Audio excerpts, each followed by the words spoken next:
My favorite Wikipedia entry begins. Ronald James Reed was an American philanthropist, investor, janitor, and gas station attendant. Ronald Reed was born in rural Vermont.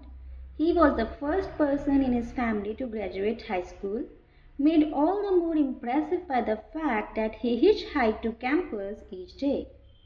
Interesting personality. For those who knew Ronald Reed, there wasn't much else worth mentioning. His life was about as low-key as they come.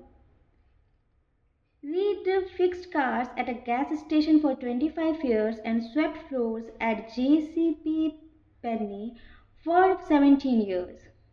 He bought a two-bedroom house for $12,000 at age 38 and lived there for the rest of his life. He was widowed at age 50 and never remarried. A friend recalled that his main hobby was chopping firewood. So now, as you can see, the author is trying to make a personality comparison. One of was the executive, the tech executive, and the other personality is Ronald James Reed. Like he is a simple person who has lived his life in simple ways, like whose main hobby was only chopping firewood. Now there will come a twist now. Reed died in 2014, aged 92, which is when the humble rural janitor made international headlines. 2,813,503 Americans died in 2014. Fewer than 4,000 of them had a net worth of over $8 million when they passed away. Ronald Reed was one of them. Now you see the comparison.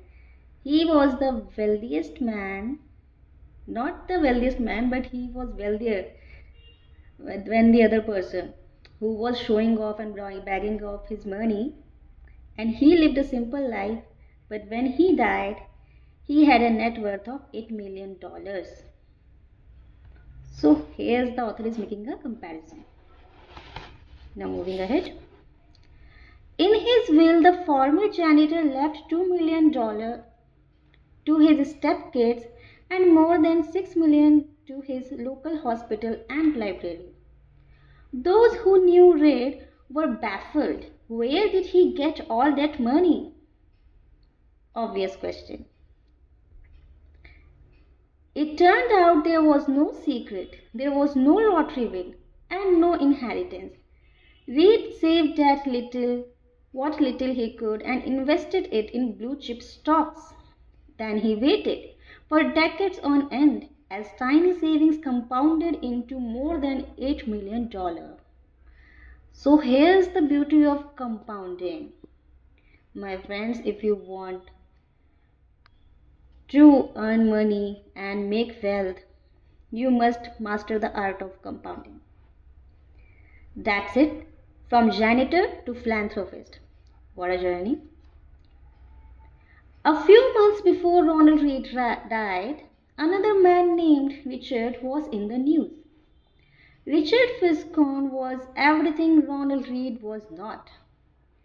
A Harvard-educated Merrill Lynch executive with an MBA, Fiscon had a successful career in finance that he retired in his 40s to become a philanthropist.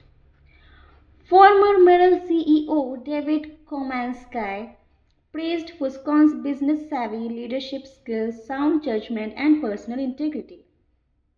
Nice. Crain's Business magazine once included him in a 40 under 40 list of successful business people. So here's a different personality. Like, apart from Ronald Reed, who was just a janitor and who lived a simple life, saving every penny what he could and investing.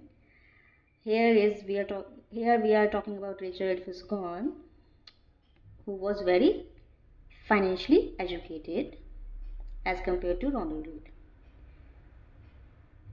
Now we'll move ahead. But then, like the gold coin skipping tech executive, everything fell apart. Here comes the catch. In the mid 2000s, Foscon borrowed heavily to expand an 18,000 square foot home in Greenwich, Connecticut that had 11 bathrooms, 2 elevators, 2 pools, 7 garages, and cost more than $90,000 a month to maintain. Then the 2008 financial crisis hit.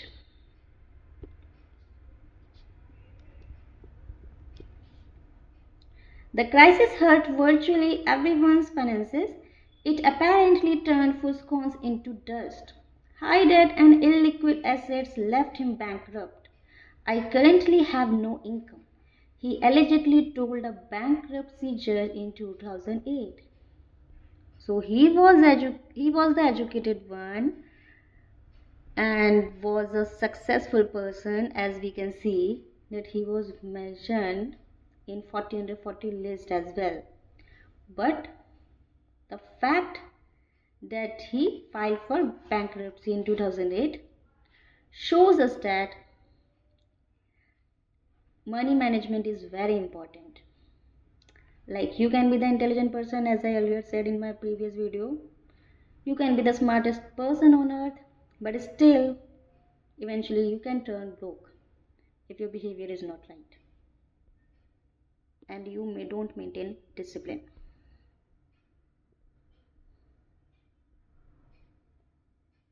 First, his Palm Beach house was foreclosed. In 2014, it was the Greenwich Mansion's turn. 5 months before Ronald Reagan left his fortune to charity.